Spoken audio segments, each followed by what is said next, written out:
మనకి నిన్న అమెరికా వెనుజులా మీద దాడి చేసింది కదా. అయితే మరి దీని అంతటికీ మెయిన్ రీజన్ ఏంటి అంటే డొనాల్డ్ ట్రంప్ ఒకటి చెప్తా ఉన్నాడు, దీని వెనక మళ్ళీ ఇంకో రీజన్ ఉందన్నమాట. అయితే ఫస్ట్ డొనాల్డ్ ట్రంప్ ఏం చెప్తున్నాడు అంటే వెనుజులా నుంచి డ్రగ్స్ సరఫరా అవుతున్నాయి అంటే అమెరికాకి. సో మరి వాటి వల్ల అమెరికాలో ఉన్నటువంటి యువత ఎవరైతే ఉన్నారో వాళ్ళందరూ కూడా చెడిపోతూ ఉన్నారు, ఇంకా కొంతమంది అయితే ప్రాణాలు కోల్పోతూ ఉన్నారు. అందుకని చెప్పేసి మేము ఇప్పుడు వెనుజులా మీద దాడి చేసామని చెప్పేసి డొనాల్డ్ ట్రంప్ చెప్తా ఉన్నాడు. అయితే మరి దీని వెనకమాల ఉన్నటువంటి రీజన్ ఏంటంటే ఫస్ట్ వెనుజులా అనగానే ప్రతి ఒక్కరికి కూడా గుర్తొచ్చేది ఆయిల్ రిజర్వ్స్ అనమాట. సో ఆయిల్ ఎక్కువగానే ఉండిద్ది అక్కడ. దాని తర్వాత చూసుకుంటే గోల్డ్, దాని తర్వాత సిల్వర్ కూడా అక్కడే ఎక్కువ లభిస్తూ ఉండిద్ది. అయితే మెయిన్గా చెప్పాలంటే ఆయిల్ రిజర్వ్స్ ఎక్కువ ఉన్నాయి. మనకి ఏది సౌదీ అరేబియాతో కంపేర్ చేసినా, రష్యాతో కంపేర్ చేసినా సరే వెనుజులాలోనే ఎక్కువ ఆయిల్ రిజర్వ్స్ ఉంటాయి. మరి ఆయిల్ రిజర్వ్స్ ఎక్కువ ఉన్నప్పుడు మరి అది అగ్రరాజ్యంలాగా ఎదగాలి కదా, మరి ఎందుకు ఇంకా తక్కువలోనే ఉందంటే దాని అందరికీ అక్కడ ఉన్నటువంటి గవర్నమెంట్ తీసుకున్నటువంటి డెసిషన్స్ అనమాట. ఎందుకంటే వాళ్ళు మరి ఇది ఎడ్యుకేషన్ చూసినా సరే, హెల్త్ చూసినా సరే ఫ్రీగా ఇస్తూ ఉంటారు, ట్రాన్స్పోర్టేషన్ కూడా ఫ్రీగానే ఉంటుంది. సో ఇవన్నీ కూడా ఫ్రీగా వస్తే అక్కడ వర్క్ ఎందుకు చేస్తారు, అందరూ కూడా సోమరిపోతులు అయిపోతారు కదా. సో మరి ఏదైతే ఆయిల్ నుంచి వచ్చినటువంటి అమౌంట్ ఉందో సో మొత్తాన్ని కూడా ఫ్రీ స్కీమ్స్కి ఇచ్చేస్తూ ఉంటారు. సో అందుకని చెప్పేసి ప్రస్తుతం అది ఇంకా అండర్ డెవలప్లోనే ఉందన్నమాట. అయితే మరి అదంతా పక్కన పెట్టేస్తే ఇప్పుడు డొనాల్డ్ ట్రంప్ మొన్న ప్రెసిడెంట్ అయ్యాడు కదా. మరి ప్రెసిడెంట్ అయ్యే ముందు అతనికి ఫండింగ్ కావాల్సి ఉండిద్ది దేనికైనా సరే. మరి ఆ ఫండింగ్ ఎవరు పెట్టారు?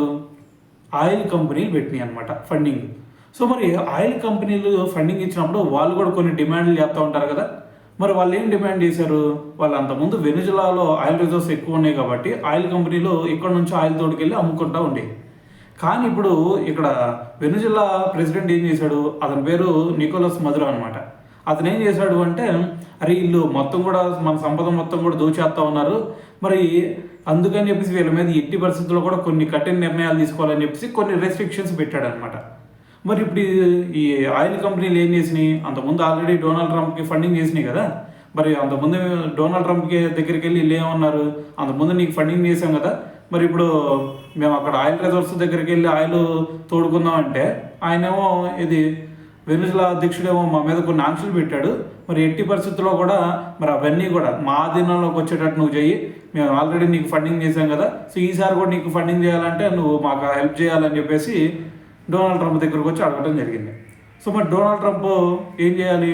తప్పదు కదా. సో మరి నెక్స్ట్ టైం ఫండింగ్ రావాలంటే వీళ్ళకి ఫేవర్ చేయాలి. సో అందుకని చెప్పేసి ఇప్పుడు వెళ్ళి అటాక్ చేశాడు. అటాక్ చేయడం మాత్రమే కాకుండా వాళ్ళ ప్రెసిడెంట్ నికోలస్ మదురో ఉన్నాడు కదా, ఎవరైతే ఆంక్షలు పెట్టాడో అతన్ని కూడా కిడ్నాప్ చేసి ఇప్పుడు ఇక్కడ తీసుకొచ్చేసాడు అనమాట అమెరికాకి.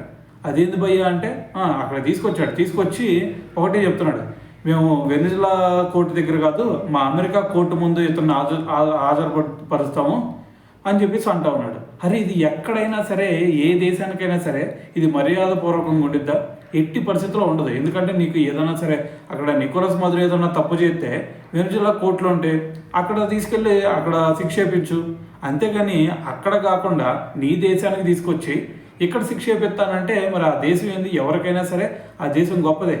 సో ఇటువంటి పరిస్థితుల్లో నువ్వు అక్కడ ఏదైనా సరే శిక్ష విధించాలంటే అక్కడ విధించు, అంతేగాని నీ దేశానికి తీసుకొచ్చి చేయడం అనేది ఎట్టి పరిస్థితుల్లో కూడా కరెక్ట్ కాదని చెప్పాలి.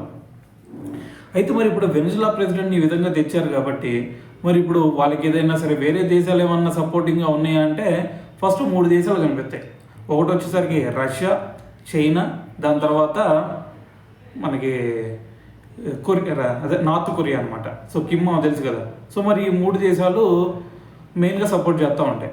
అయితే ఇక్కడ ఇంకో విషయం ఏంటంటే మనకి డ్రగ్స్ ఎక్కడి నుంచైనా వాళ్ళకి ఎక్కువ సరఫరా అవుతుందంటే ఎక్కడి నుంచి కాదు, మెక్సికో నుంచి అమెరికాకి ఎక్కువ డ్రగ్స్ సరఫరా అవుతాయి అనమాట.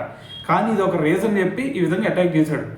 అయితే మరి అటాక్ చేసిన తర్వాత మరి మిత్ర దేశాలు ఏవైతే రష్యా, చైనా కానీ లేదంటే నార్త్ కొరియా అయినా సరే రియాక్ట్ అయినాయి అంటే నార్త్ కొరియా ఒకటి మాత్రం రియాక్ట్ అయింది.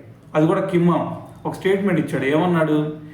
ఎలాగైతే డొనాల్డ్ ట్రంప్ ఇక్కడ నికోలస్ మదురోని తీసుకెళ్ళాడో అదేవిధంగా వెనక్కి తీసుకురాకపోతే మాత్రం ఇది ఇంకొక వరల్డ్ వార్కి దారి తీసితే గుర్తుపెట్టుకోండి అని చెప్పేసి మరి ఒక వార్నింగ్ అయితే ఇచ్చాడనమాట.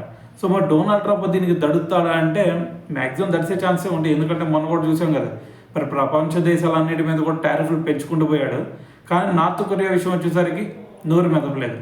సో మరి దీన్ని బట్టి అర్థం చేసుకోండి, డొనాల్డ్ ట్రంప్కి కూడా ఖచ్చితంగా కిమ్ అంటే కొంచెం భయం ఉంది. మరి ఇటువైపు చైనా రష్యా ఎందుకు మాట్లాడలేదు ఇప్పటి వరకు అంటే ఇది వాళ్ళకి ఫేవరబుల్గా కూడా ఉండొచ్చు రేపు. ఎందుకంటే ఒక పక్కన రష్యా చూసుకుంటే ఉక్రెయిన్ మీద దాడి చేస్తూ ఉంది, ఇంకో పక్కన చూస్తే ఇది తైవాన్ని చైనా ఆక్రమించుకోవాలని చెప్పి చూస్తూ ఉంది. మరి ఇప్పుడు కనుక వాళ్ళు మాట్లాడారు అనుకోండి, రేపు వాళ్ళు ఏదైనా సరే తైవాన్ని ఆక్రమించుకున్నప్పుడు చైనాకి ఎగ్నెస్ట్గా యునైటెడ్ నేషన్ కూడా మాట్లాడింది ఈ విధంగా చేయడం కరెక్ట్ కాదని చెప్పేసి. సో రేపు ఈ పాయింట్ని పట్టుకోవాలి చైనా. మరి మొన్న ఏది వెనిజులా అధ్యక్షుడిని తీసుకెళ్ళినప్పుడు అమెరికా గురించి మీరు ఏం మాట్లాడలేదు ఇప్పుడు, సో మరి మా విషయంలో ఎందుకు మాట్లాడుతున్నారు అని చెప్పేసి నిలదీయచ్చు. సో మరి ఆ అంశం కోసం అని చెప్పేసి వాళ్ళు ఇప్పటివరకు రియాక్ట్ అవ్వలేదేమో అని చెప్పేసి కూడా అనిపిస్తుంది అనమాట. సో ఏదేమైనా సరే మరి ఇప్పుడు ఒకే ఒక్కడు సపోర్ట్గా ఉన్నాడు, ఎవరు నార్త్ కొరియా కిమ్మాం అయితే వెనిజులాకి సపోర్టింగ్గా ఉన్నాడు. అయితే మరి ఇప్పుడు డొనాల్డ్ ట్రంప్ తగ్గి వెనక్కి వస్తాడా?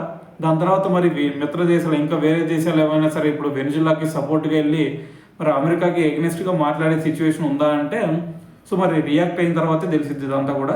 సో చూద్దాం మరి ఏ దేశాలు ముందుకు వస్తాయి. దాని తర్వాత మరి ఇక్కడ ఇంకో విషయం కూడా మనం గుర్తుపెట్టుకోవాలి. ఇప్పుడు ఆయిల్ రిజర్వ్స్ అన్నీ కూడా మరి డొనాల్డ్ ట్రంప్ ఆధీనంలోకి వెళ్ళిపోయినాయి అనుకోండి, ఈజీగా అక్కడ నుంచి ఆయిల్ తెచ్చేసుకుంటారు. ఆయిల్ తెచ్చేసుకొని మన ఇండియాకి కూడా అమ్మాలని చెప్పి ట్రై చేస్తారు. ఎందుకంటే మొన్న చూసాం కదా, రష్యా దగ్గర నుంచి ఆయిల్ కొనుగోలు చేస్తున్నాం అని చెప్పేసి టారిఫ్లు పెంచుకుంటూ పోయాడు. ఇప్పుడు మరి వాళ్ళ దగ్గర ఆయిల్ రిజర్వ్స్ ఉన్నాయనుకోండి, ఖచ్చితంగా మా దగ్గర నుంచే మీరు కొనుగోలు చేయాలని చెప్పేసి ఇంకా టారిఫ్లు పెంచవచ్చు. సో కాబట్టి మన మీద కూడా పడే ఛాన్స్ ఉంది. సో కాబట్టి మరి ఏదైనా సరే మరి ఇప్పుడు డొనాల్డ్ ట్రంప్ ఆధీనంలోకి వెళ్ళటం అనేది ప్రపంచ దేశాలన్నిటికి కూడా ఇది ఒక చేదు వార్త అనే చెప్పాలి. ఎందుకంటే ఎవరినైనా సరే వంచేసి మరి మొన్నటి వరకు ఏమో నోబెల్ శాంతి ప్రైజ్ కావాలని చెప్పేసి అన్నాడు. సో మరి నోబెల్ పీస్ ప్రైజ్ కావాలని చెప్పేసి మొన్నటి వరకు గోల్ చేశాడు. మరి ఇప్పుడు చూస్తూ ఉంటే అతనే వెళ్ళి దాడి చేస్తూ ఉన్నాడు. అన్ని యుద్ధాలు ఆపాను, ఇన్ని యుద్ధాలు ఆపాను అని చెప్పేసి మాట్లాడి ఇప్పుడు అతనే యుద్ధం ప్రకటించేశాడు. సో మరి దీన్ని ప్రతి ఒక్కరు కూడా గుర్తుపెట్టుకోవాలా. సో దాని తర్వాత మరి ఇప్పుడు మరి ప్రపంచ దేశాలు ఇప్పుడు వెనిజులాకి సపోర్టింగ్ ఏదన్నా దేశాలు ఏమన్నా మాట్లాడితేమో చూడాలి. సో చూద్దాం ఏం జరిగింది అనేది.